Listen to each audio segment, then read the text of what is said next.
अस्सलामुअलैकुम वरहमतुल्लाहि वबरकातुहू। आज एक स्पेशल ट्यूटोरियल है आप लोगों के लिए।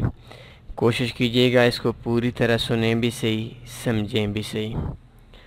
पाकिस्तान के अंदर शायद जो लोग मेरी बातें सुन रहे हैं, इन लोगों में से अक्सर लोग काफ़ी बड़ी उम्र के लोग भी होंगे। ऐसे लोग भी होंगे जिन लोगों ने अपनी ज़िंदगी में बेशुमार लोगों के साथ वास्ता पड़ा होगा।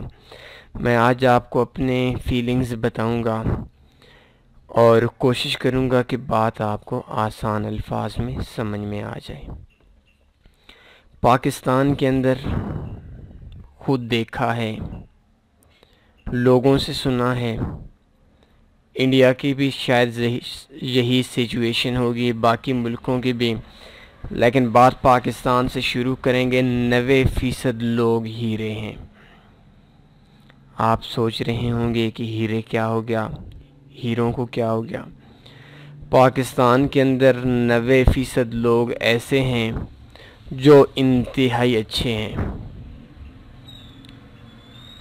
ऐसे लोग हैं शायद गुर्बत उनके, गरीब तो होंगे, शाम का खाना भी नहीं होगा, बच्चों के कपड़े भी नहीं होंगे, लेकिन अगर उनको किसी ऐसी जगह पे जहाँ कोई भी नहीं देख रहा होगा 10 लाख रुपए भी मिलता है तो वो उस बंदे तक पहुँचाने की कोशिश करते हैं जिस बंदे की पेमेंट गुम हो गई होती है। बहुत अच्छे लोग हैं। और 5% लोग वो हैं, मैं अपनी ज़ात की बात कर रहा हूँ, जो लोग ऐसे हैं कि वो चोरियाँ नहीं करते, लेकिन जब कहीं कोई ऐसी जगह ढूंढ देखते हैं जिस जगह पे कोई बंदा उनको नहीं देख रहा होगा तो वो चीज़ अपनी जेब में डाल लेते हैं। मोबाइल मिलता है जेब में डाल लेते हैं, भी चलें खैर है, जो आता है आने दो, बस हमारे मुकद्दर में हो गया। 3% लोग वो हैं जो लोग कोशिश करते हैं कि भाई किसी न किसी चीज़ से हमारे पास ये चीज़ आ जाए। चोरी करते हैं, हर किस्म का हरबा इस्तेमाल करते हैं, किसी चीज़ के बंदे की चीज़ को छीनना पड़े तो वो छीन लेते हैं। ये हो गया 98%, 98%। और 2% लोग वो हैं जो पैसे के लिए अपनी माँ को भी बेच देते हैं, अपनी औलाद को भी बेच देते हैं। वो गरीब नहीं होते लेकिन आदत से मजबूर होते हैं। एक मिसाल देकर बात को थोड़ा सा आगे लेकर जाता हूँ ताकि आप लोगों को ज़्यादा बोरियत भी ना हो। मेरे पाकिस्तान के अंदर एक बिज़नेस है इजी पैसा वाला। एक दिन एक महफ़िल के अंदर हम बैठे हुए थे तो एक शख्स जिसका इजी पैसा का बिज़नेस है, वो उस शख्स के बकौल वो शख्स कहता है कि भाई मैंने ज़िंदगी में इजी पैसा काफ़ी साल हो गए हैं, 7 साल 6 साल 8 साल हो चुके हैं, पाकिस्तान के अंदर बहुत ज़्यादा अच्छे लोगों को देखा है।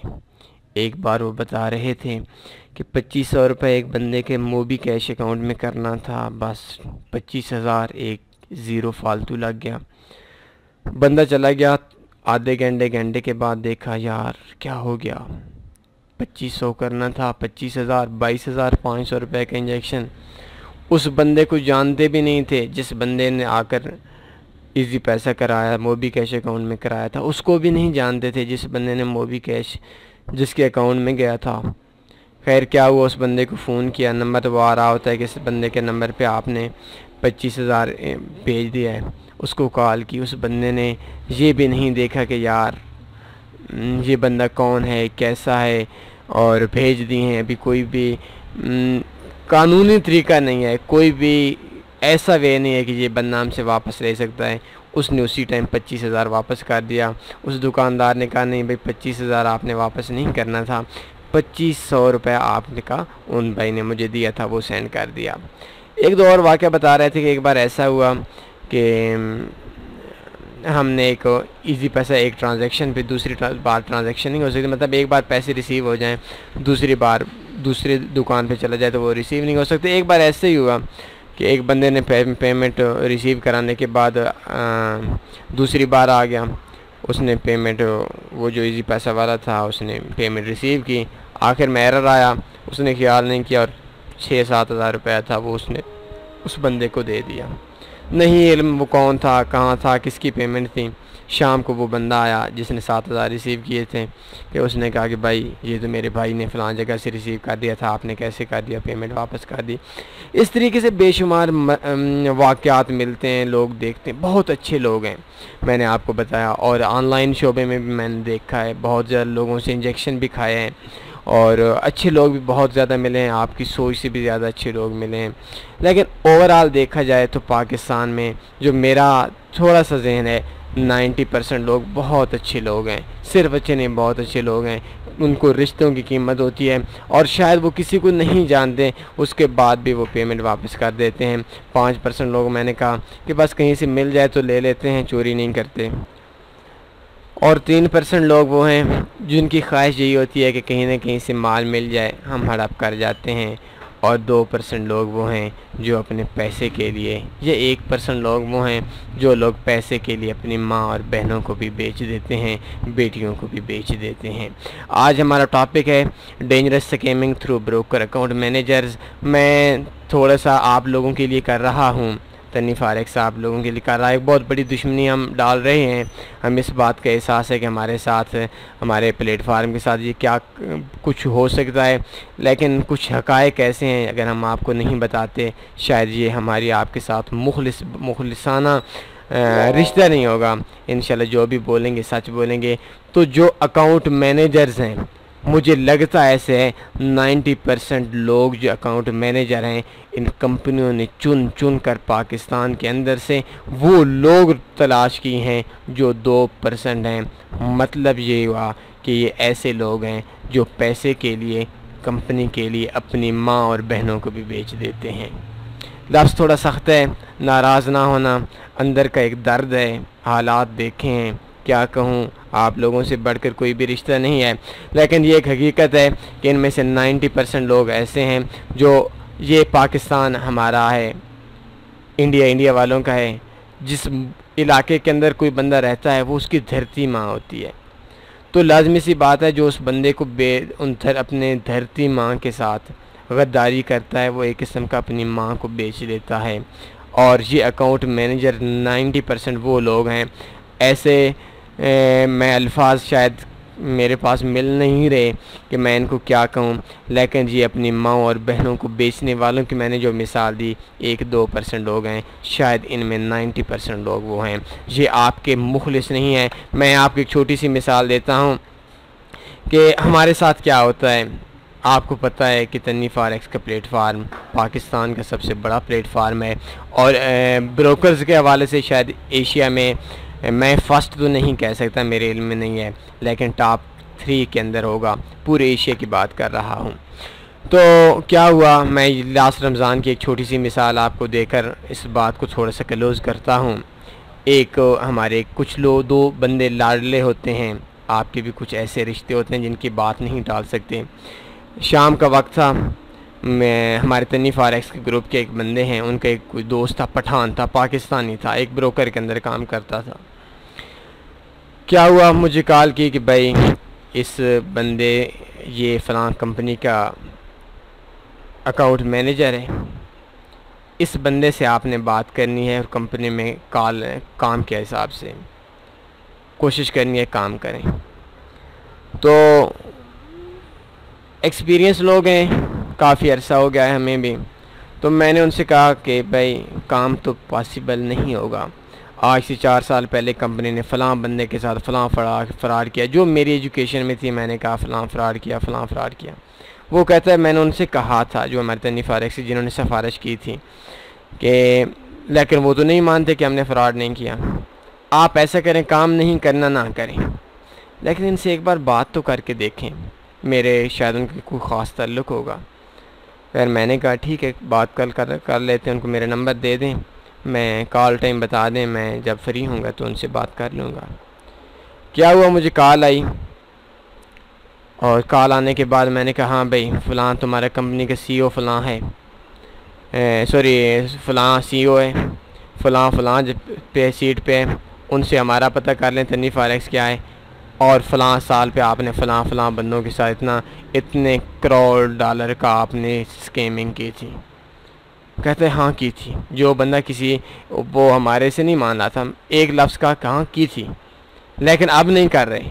1.5 साल हो गया है मुझे इस कंपनी के अंदर, अब हम नहीं कर रहे, आप काम करें फ़लाँ। मैंने कहा चलें जी काम कर लेते हैं, मुझे 2 चीज़ें बता दें। ग्रुप का तो शायद उनको इल्म में भी था, मैंने मज़ीद वाज़े कर दिया। तो कहा कि काम करें। मैंने कहा ठीक है, पहली चीज़ ये बताएं जहां हम काम कर रहे हैं उनको क्यों छोड़ें और आपके साथ काम क्यों करें। कहते हैं हम ऐसी सर्विसेज देंगे जो वो नहीं दे सकते। मैंने कहा ठीक है। कहते हैं हम आपको देंगे। मैंने कहा हमें छोड़ दें, हमारे क्लाइंट्स के बारे में सोचें, हमारे ग्रुप्स के बारे में सोचें, ग्रुप्स को क्या देंगे, हमें छोड़ दें फ़िलहाल। खैर बड़ी हाई लेवल पे बात करते रहे, बात नहीं बनी। और उनको इस बात का इल्म भी था कि ये कितना बड़ा प्लेटफार्म है, कितना बड़ा नेटवर्क है। खैर क्या हुआ, आखिर में एक डील हुई। उस डील पे मैंने आप लोगों के लिए एक ऐसी न्यूज़ लानी थी जिस न्यूज़ पे इंशाल्लाह आपको मज़ा आ जाना था, जो डील हुई थी। खैर डील जब हो गई थी, मैंने शायद 8 बार ये लफ्ज़ या 10 बार बोला था, भाई ये आपके ब्रोकर का इख्तियार में नहीं होगा, बर्दाश्त नहीं कर लेगा। हम लोग झूठ और धोखे वाले लोगों के साथ काम नहीं करते। आप अपने कंपनी के सीईओ से पूछ लें, जो आपके बड़े उनसे पूछ लें क्या ये डील कर सकते हैं। बार बार कॉल के मेरी ज़िम्मेदारी है, फ़लाँ है, ऐसा है। आप फर्स्ट टाइम पे एक छोटा सा डिपॉज़िट करें, $10 का डिपॉज़िट हो जाएगा। मैंने कहा चलें ठीक है जी। खैर क्या हुआ, बार बार कॉल करता रहा, मिन्नतें करता रहा। मैंने कहा चलें ठीक हो गया, मैं आवाम की उससे बढ़ के क्या दे सकता हूँ। एक प्लान बनाया जिस प्लान में आप लोगों में से शायद किसी को भी नुकसान ना होता। खैर क्या हुआ कि $10 को उन्होंने डिपॉज़िट कहा था, मैंने $20 की ट्राई की। जहन के अंदर यही था कि शायद ये पेमेंट मर जाए। खैर $20 डिपॉज़िट नहीं हुआ तो $50 डिपॉज़िट कराया। $50 डिपॉज़िट कराकर जो डील हुई थी उस कानून के तहत जो हमारी डील हुई थी, हमारे रूल्स तय पाए थे कंपनी के साथ, तो उनके साथ जब मैंने चेक किया, अपना सारा सिस्टम खुद चेक किया, तो इंतहाई सब झूठ था। जो डील हुई थी सारी फेक थी। एक झूठ बोला गया $50 इन्वेस्टमेंट करने के लिए। रमज़ान का आखिरी अशरा, बरकत वाली रातें, रमज़ान रोज़े की हालत में दिन, इसके अलावा क्या हुआ। और शायद मुझे वो शख्स ये बात कह देता कि भाई मेरी नौकरी का मसला है, मेरी जॉब का मसला है, $50 आप इन्वेस्टमेंट कर लें और इन्वेस्टमेंट करने के बाद आप हमारा नौकरी का मसला है, आप कर दें, मेहरबानी होगी, आपके लिए $50 का कोई इतना मसला नहीं है। उनको ये बात पता भी थी। हमने तय किया था कि अगर डील में 1% भी चीटिंग हुई, झूठ हुआ, धोखा हुआ, हम आपके साथ काम नहीं करेंगे। खैर जब मैंने कॉल की तो मैंने भी कुछ लफ्ज़ गलत अपनाए, गुस्सा आ गया, क्योंकि इस $50 इस डील पे मैं आपको शायद नहीं बता सकता कि कितना टाइम हमारा वेस्ट हुआ। लेकिन देखें, ये माँ धरती को बेचने वाले लोग हैं, ये झूठे लोग हैं। ये लोग ऐसे हैं जो लोग अपने $50 के लिए। और अगली चीज़ बता दूं कि ऐसा गंदा ब्रोकर है कि मैंने पता नहीं कितने दिन हो गए, काफ़ी टाइम हो गया, पता नहीं कितने दिन हो गए, 1-2 दिन की बात नहीं कर रहा, विड्रा $50 नहीं मिला। तो उस बंदे को बहुत सख्त लहजा अपनाया। लेकिन बात करने का मकसद ये है, आपको अपनी कहानी सुनाना नहीं है। बात करने का मकसद ये है, ये जो अकाउंट मैनेजर्स है ये आपकी पेमेंट के दुश्मन हैं। अकाउंट मैनेजर आपका वफ़ादार नहीं है। और अगली चीज़ बता दूं, कोई शख्स जो आपको बार बार कॉल करता है, देखिए मैंने आपको मिसाल दी कि यार जो शख्स हमारे साथ $50 के लिए, क्या है हकीकत है यार, $50 रमज़ान के बरकत वाले महीने में झूठ बोला। मुझे ये बात कह रहे थे यार $50 इन्वेस्टमेंट करा लो, हमारा इतना टाइम बर्बाद ना होता, हमारी इतनी डील, हमारी मीटिंग्स हुई, डील हुई, मतलब पता नहीं क्या क्या हमारे साथ। $50 इन्वेस्टमेंट के लिए इतना टाइम वेस्ट किया गया, झूठ बोला गया रमज़ान के बरकत वाले महीने में। और शायद अच्छा हुआ कि हमारा $50 अभी नहीं मिला, शायद मिल जाए, 10 दिन के बाद मिल जाए, 20 दिन के बाद मिल जाए। अगर ना मिला तो खैर हमारे पास और भी ऑप्शन होते हैं दूसरे तरीके लेने के, लेकिन आप लोगों की पेमेंट नहीं गुम हुई। तो बात करने का मकसद ये है कि कोई भी अकाउंट मैनेजर आपको कॉल करता है बार बार, उस अकाउंट मैनेजर से बच जाएं। कोई अकाउंट मैनेजर आपसे कहता है कि भाई मैं आपकी ज़िम्मेदारी लेता हूँ, वो लानती होने के उसके चांस, झूठा होने के उसके चांस बहुत ज़्यादा हैं। कोई शख्स आपको मैं एक चीज़ आपको और बता देता हूँ, शायद ट्यूटोरियल लंबा हो जाएगा लेकिन बहुत ज़रूरी चीज़ें हैं। एक ब्रोकर है स्विस मार्केट, बहुत अरसे पहले मेरे एक दोस्त था जानने वाला, स्विस मार्केट के अंदर तो बात हुई काफ़ी अरसा पहले, ये शायद बहुत लॉन्ग टर्म की बात कर रहा हूँ, बहुत अरसा पहले की। हाफिज़ भी थे, तो बात की, तो बात करते रहे, ब्रोकर अच्छा है, ठीक है, मान लिया, अच्छा है, फ़लाँ है, फ़लाँ है, फ़लाँ है, सारी बातें मानते रह गए। जब उन्होंने कहा कि पाकिस्तान के अंदर 71,000 अकाउंट हैं इस ब्रोकर के, और इंडिया के अंदर 1 लाख पता नहीं कितने कोई बता रहे थे, 1.5 लाख से ऊपर, 1,80,000 है इसके में। तो मैंने साइड पर लिख दिया था अपने टीम से, इस ब्रोकर के अंदर काम नहीं करना। पूछे क्यों नहीं करना? क्योंकि वो बंदे झूठ बोलते हैं। जो शख्स झूठ बोलता है उस शख्स के साथ काम ना करो। जो शख्स धोखा देता है, पूरी ज़िंदगी ऑनलाइन शोबे में तो बिल्कुल भी ना करो, इसके अलावा भी काम ना करो। शायद मेरी 2 दिन पहले भी कल ईद थी, परसों भी बात हुई थी, लेकिन आज तक हमने उस ब्रोकर के अंदर काम नहीं किया, इस वजह से क्योंकि उन्होंने हमारे साथ झूठ बोला था। मैं ये बात मानता हूँ कि उस ब्रोकर का अच्छा रैंकिंग है, अच्छा रैंकिंग सॉल्यूशन है, अच्छा ब्रोकर है, हर हिसाब से बहुत अच्छा ब्रोकर है, लेकिन जो शख्स झूठ बोलता है हम उसके साथ काम नहीं करते। अकाउंट मैनेजर आपका वफादार नहीं हो सकता, ये मैं अपने एक्सपीरियंस पे बता रहा हूँ। कोई अक्सर अकाउंट मैनेजर आपसे कहते हैं यार आप एक बार डिपॉजिट करवा लें, उसके बाद देख लें। वो आपसे एक बार डिपॉजिट करवा कर अपना कमीशन लेना चाहता है। आपके हर कमीशन, आपकी हर इन्वेस्टमेंट पे अकाउंट मैनेजर का कमीशन होता है। तो अकाउंट मैनेजर, और ख़ासकर उस अकाउंट मैनेजर से तो बिल्कुल भी बच जाएं जो अकाउंट मैनेजर आपको बार बार कॉल करता है। आप खुद सोच लें, एक इतनी बड़ी कंपनी है, एक इतना बड़ा नेटवर्क है, वो आपको $50-100 के लिए बार बार क्यों कॉल कर रहा है? आउट ऑफ कंट्री से जब आपको कॉल आती है उस पर इतना ज़्यादा जो खर्चा होता है वो क्यों कर रहा है? अकाउंट मैनेजर आपसे अगर ये बात कहता है कि मैं आपका ज़िम्मेदार हूँ, बिल्कुल कोई ज़िम्मेदारी नहीं है। आप अकाउंट मैनेजर को नहीं जानते। अकाउंट मैनेजर से बचकर काम करें। ये एक ऐसे नाग हैं, ये एक ऐसे सांप हैं जो आपको डसेंगे। मैंने जहाँ तक देखा है, स्कैमिंग देखी है, वो सबसे ज़्यादा अकाउंट मैनेजर्स के देखी है। तो एक अकाउंट मैनेजर कहते हैं हमारे पास $1-1 लाख वाले अकाउंट हैं, $2-2 लाख वाले अकाउंट हैं। हमें पूरे पाकिस्तान का अंदाज़ा है कितने लोग काम करते हैं, कितनी इन्वेस्टमेंट पे काम करते हैं, हर चीज़ का हमारे पास अंदाज़ा है। आपके इल्म में होगा कि हमारे जो ग्रुप्स हैं ये बड़े ग्रुप्स में से हैं। तो अगर आपसे कोई कहता है कि हमारे ब्रोकरेज के अंदर लाखों लोग काम करते हैं, वो झूठ बोलता है। झूठे बंदे के साथ बिज़नेस ना करें, ये आपके लिए बहुत ज़्यादा ख़तरनाक हो सकता है। दूसरा जो अकाउंट मैनेजर है वो आपको नहीं जानता, आप उसको नहीं जानते। अल्फाज के ये मैंने आपसे कहा था कि ये चुन चुन कर उन लोगों को जो अपनी माँ धरती को भी बेच देते हैं, पैसे के लिए हर शख्स को बेच देते हैं। और एक चीज़ मैं कहता हूँ, सब अकाउंट कंपनी के अकाउंट मैनेजर को सुनवा लो, जिसने जो जो कुछ करना है बेशक कर ले, आपका करना है कर ले, हमारा करना है कर लें। अकाउंट मैनेजर 90% वो लोग हैं जो लोग शायद अपनी माँ को भी बेच देते हैं। इन्होंने चुन चुन कर पाकिस्तान के अंदर से लिए हैं। इनके फितने से बच जाएं, इनकी बातों से बच जाएं, अकाउंट मैनेजर के जाल से बच जाएं।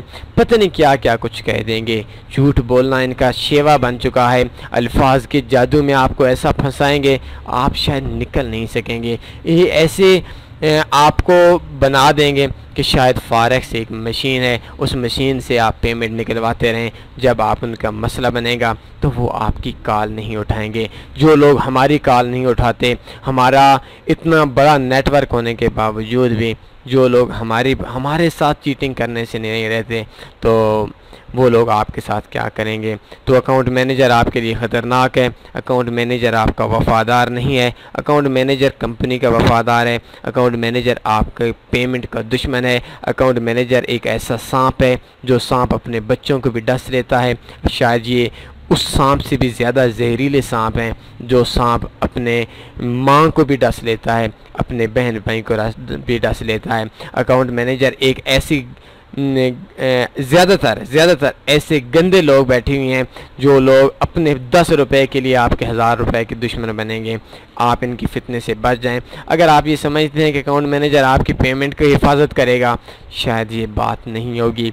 आज से कुछ दिन पहले एक एक्सएनएस ब्रोकर है, मेरे बहुत ही दोस्त हैं, और उनसे मेरे एक इंडियन लड़के का कोई मसला आया हुआ था। तो मैंने जब बात की कंपनी के मैन ऑफिस के अंदर, तो उस बंदे ने मुझे कहा कि भाई आप लाइव चैट पे बात करें। मैंने कहा दुनिया की सबसे गंदी तरीन लाइव चैट शायद एक्सएनएस की होगी। एक हमारे अंदर एक खामी है, जो कुछ बोलते हैं सच बोल देते हैं, चाहे कोई नाराज़ होता है चाहे कोई राज़ी होता है। तो क्या हुआ कि दुनिया की सबसे गंदी लाइव चैट टरखाने के अलावा कोई काम नहीं है। हम वो बंदा कहता है हमारे बस की बात नहीं, या हम कुछ नहीं कर सकते। मैंने कहा आप कुछ नहीं कर सकते तो मैं अपने ग्रुप्स के लोगों को की पेमेंट्स की हिफाजत ना करवा सकूं, ऐसे ग्रुप्स को गोली मार देनी चाहिए। आपके साथ हम वही करने जा रहे हैं जो हमने एक्सएम के साथ किया है, और इंशाल्लाह पाकिस्तान और इंडिया के अंदर हम इस ब्रोकर को ज़मीन पर लेकर आ जाएंगे। कोई शख्स आपके अंदर काम करना नहीं चाहेगा। इस धमकी के बाद, धमकी नहीं थी, एक सच था और हमने करना भी था। हमें इस बात से कोई गर्ज नहीं कि यार वो इंडियन लड़का था, हमें इस बात से गर्ज है वो शायद हमारे ग्रुप में था, मेरे हिसाब से था, ये शायद ना भी होता तब भी हम ये बात कहते हैं कि आप लोग लावारिस लोग नहीं हो, पहले थे अब नहीं है। बेशक ग्रुप से हों फिर तो और अच्छी बात है, अगर ग्रुप से ना भी हों आप लोग हमें अपने मसाइल बताया करें। इंशाल्लाह ब्रोकर से, चीटर लोगों से आपकी पेमेंट को निकलवाएंगे। और दूसरी चीज़ ये हो गई कि उस बंदे को बाद में कंपनी वालों ने कॉल की, उसके मसला सुना गया, सब कुछ हुआ, लेकिन ऑनलाइन शोबे की समझा ये रहा हूँ कि ये जो लोग हैं ये कंपनी के वफ़ादार हैं, आपके वफ़ादार नहीं हैं। मैंने देखा है लोगों को 50-50 लाख का डिपॉज़िट करके नुकसान लेते हुए। तो बात करने का मकसद ये है, अकाउंट मैनेजर आपका दुश्मन हो सकता है, इस पे एतमाद ना करें। इस हवाले से अगर आपके साथ भी किसी ब्रोकर के अकाउंट मैनेजर ने या किसी भी शख्स ने आपके साथ धोखा किया है, आप हमको अपने एक्सपीरियंस से लाजमी आगाह करें। अपना ख्याल रखिएगा। अल्लाह हाफ़िज़।